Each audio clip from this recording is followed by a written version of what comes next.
इतना आक्रोश कि प्रधानमंत्री को भागना पड़ रहा है, उनके साथ जो और मंत्री हैं कैबिनेट के उनको भी भागना पड़ रहा है, देश छोड़ना पड़ रहा है। पत्रकार महोदय, मैं आपको बताऊं कि जो प्रदर्शन में लोग शामिल हैं उनका नारा भी ऐसा है कि आप अगर उसको गौर से सुनेंगे और समझेंगे तो आपको सारी चीज़ें समझ में आ जाएंगी। जी, क्या नारा है?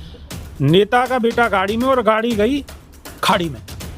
तो आप लगाइए अंदाजा कि नेताओं के बच्चों से और नेताओं के प्रति आम जनता का कितना रोष था, कितनी नफरत पैदा हो चुकी थी कि वो इस तरीके के नारे सामने आ रहे हैं। आप लगाइए सरकारी संपत्ति सारी तहस नहस कर दी गई है और देश कम से कम, नेपाल देश कम से कम 50 साल पीछे। कुछ पूंजीपति भी हैं जिनके आग के हवाले घर कर दिए गए। बिल्कुल, देखिए होता क्या है कि कहीं ना कहीं अगर सरकार है, सरकार सारा काम तो देखिए सारा काम होता है तो पैसे से होता है और पैसा पूंजीपतियों से आता है और पूंजीपति सहयोग से, सरकार के सहयोग से ही आगे बढ़ते हैं।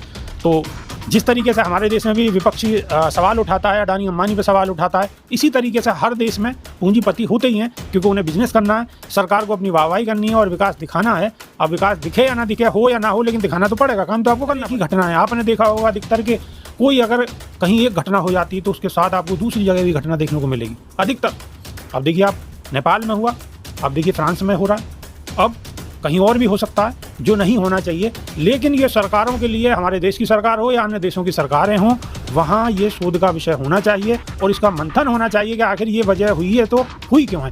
कहीं ऐसा तो नहीं कि हमारे देश में भी सरकार में बैठे कुछ व्यक्ति पब्लिक से इतनी दूर हो चुके हैं, उनकी कुर्सी इतनी दूर हो चुकी है कि उन्हें जनता की आवाज़ सुनाई नहीं देती, जनता का मूड वो भाप नहीं पाते और ऐसी स्थिति आ जाती है। तो कुछ ऐसा ही हुआ होगा कि वहाँ की जो राजनीति में वहाँ के जो लोग हैं, सरकार में जो लोग हैं, वो कहीं ना कहीं जनता से उनका संपर्क टूट चुका। जय हिंद, सत श्री अकाल, आदाब। मेरा नाम है शादाब। हमेशा की तरह एक देश और दुनिया के मुद्दे पर चर्चा होती है। चर्चा में हमेशा एक वरिष्ठ पत्रकार को या फिर राजनीतिक विश्लेषक को या फिर किसी न किसी एक ऐसे व्यक्ति को जो कि समाज सेवा में अच्छा योगदान देता हो, उसको शामिल करते हैं ताकि आप तक सच्चाई पहुंचा सकें। तो आज की चर्चा देश और दुनिया के हालात पर होगी। हमारे पड़ोसी मुल्कों में किस तरीके से हाहाकार मचा हुआ है, इन विषयों पर चर्चा करने के लिए हमारे साथ मौजूद हैं वरिष्ठ पत्रकार विपिन बेबाक जी। बहुत बहुत स्वागत है सर। धन्यवाद जी, नमस्कार। बेबाक जी, जिस तरीके से पूरे देश के अंदर हमारे एक माहौल बना हुआ है कि हमारे पड़ोसी मुल्कों में आखिर ये हो क्या रहा है। आप देखिए श्रीलंका, आप देखिए बांग्लादेश, आप देखिए नेपाल, आप देखिए फ्रांस, आप देखिए जापान, पूरे कॉन्टिनेंट में एक अलग ही त्राहिमाम मचा हुआ है। देखिए शादाब रिजवी, ये त्राहिमाम की आखिर वजह असली है क्या जी, इस पे बहुत कम लोग बात करेंगे। ये कोई ऐसा नहीं है कि वहाँ पे फेसबुक बंद हो गई नेपाल में, व्हाट्सअप बंद होगा और खाली व्हाट्सअप और फेसबुक बंद होने के बाद वो इतनी बड़ी एकदम क्रांति हो गई जी, पब्लिक उग्र हो गई। एकदम नहीं हो सकता। ये कहीं ना कहीं पाप का घड़ा बहुत दिनों से भरा हुआ था। बस एक मौका आया, सरकार ने एक फैसला लिया, फैसले के दौरान पब्लिक आक्रोशित हो गई और आक्रोश में आने के बाद में पब्लिक टूट पड़ी, उग्र हो गई और उग्रता का नतीजा ये हुआ कि सब कुछ तहस नहस और देश कम से कम 50 साल पीछे, कम से कम 50 साल पीछे। और इसमें हर वो व्यक्ति जो प्रदर्शन में शामिल है उसका भी इसमें नुकसान है। लेकिन ये इसकी वजह क्या रही है, ये बहुत शोध का विषय है और इन्हीं चीज़ों पे हमारे देश की सरकार को भी संज्ञान लेना चाहिए और इनसे सीख लेनी चाहिए कि किसी आखिर नेपाल में इतनी बड़ी घटना हुई है तो घटना क्यों हुई है। तो ये एक शोध का विषय है और इस पर शोध ज़रूरी है। और मैं आपको एक चीज़ और बताऊं कि इस तरह की घटनाएं आपने देखा होगा अधिकतर के कोई अगर कहीं एक घटना हो जाती तो उसके साथ आपको दूसरी जगह भी घटना देखने को मिलेगी अधिकतर। अब देखिए आप नेपाल में हुआ, अब देखिए फ्रांस में हो रहा है, अब कहीं और भी हो सकता है जो नहीं होना चाहिए। लेकिन ये सरकारों के लिए, हमारे देश की सरकार हो या अन्य देशों की सरकारें हों, वहाँ ये शोध का विषय होना चाहिए और इसका मंथन होना चाहिए कि आखिर ये वजह हुई है तो हुई क्यों है।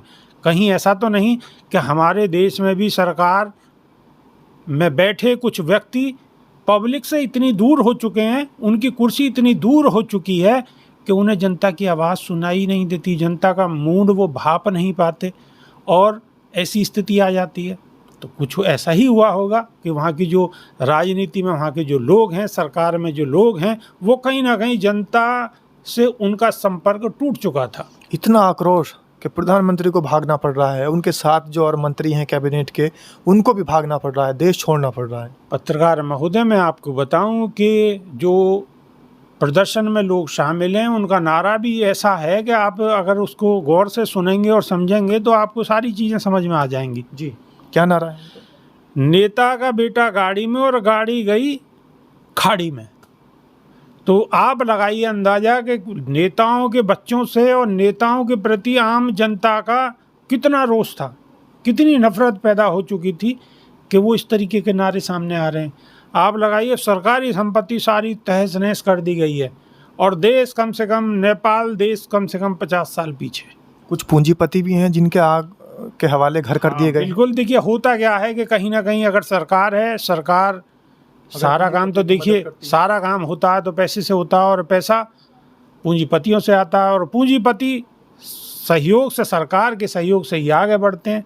तो जिस तरीके से हमारे देश में भी विपक्षी सवाल उठाता है, अडानी अंबानी पे सवाल उठाता है, इसी तरीके से हर देश में पूंजीपति होते ही हैं क्योंकि उन्हें बिजनेस करना है, सरकार को अपनी वाहवाही करनी है और विकास दिखाना है। अब विकास दिखे या ना दिखे, हो या ना हो, लेकिन दिखाना तो पड़ेगा, काम तो आपको करना पड़ेगा। तो पब्लिक की नज़रों में वो सारी चीज़ें भी आ गई। तो कई बिजनेसमैन ऐसे कि जिनकी बिल्कुल महल नुमा कोठियाँ थी सारी खाली, और लोगों को पब्लिक ऐसे दौड़ा रही है, इस तरीके से दौड़ा रही है कि आपको लगेगा पहली नज़र में कि ये फिल्मों का सीन है, लेकिन हकीकत में बहुत भयावह स्थिति है और ऐसी स्थिति किसी भी देश के लिए सही बिल्कुल नहीं कही जा सकती। बिल्कुल। तो बेबाक जी ने बड़ी बेबाकी से बता दिया कि आखिर देश के हाल, चाहे वो पड़ोसी मुल्क हो या हमारा अपना देश हो, इस तरीके से अगर होते हैं तो वो बिल्कुल अच्छे नहीं हैं। और सरकारों को भी ये समझना चाहिए कि कुछ उद्योगपति, कुछ पूंजीपतियों के गोद में बैठकर सरकार को चलाने से जनता कहीं ना कहीं आक्रोशित हो सकती है, नाराज़ हो सकती है, क्योंकि जनता ही जनार्दन है। और सरकारों को ये नहीं भूलना चाहिए कि जनता ने ही उनको कुर्सी पर बैठाया था। जनता कुर्सी की टांग खींचना भी जानती है। आप विपिन बेबाक जी की बातों को कैसे लेते हैं? सहमत हैं या उनकी बातों से क्या आपकी समझ आ रही है? कमेंट के माध्यम से अपनी राय ज़रूर रखें। आपकी राय का इंतज़ार रहेगा। बहुत बहुत धन्यवाद सर। धन्यवाद। नमस्कार। धन्यवाद।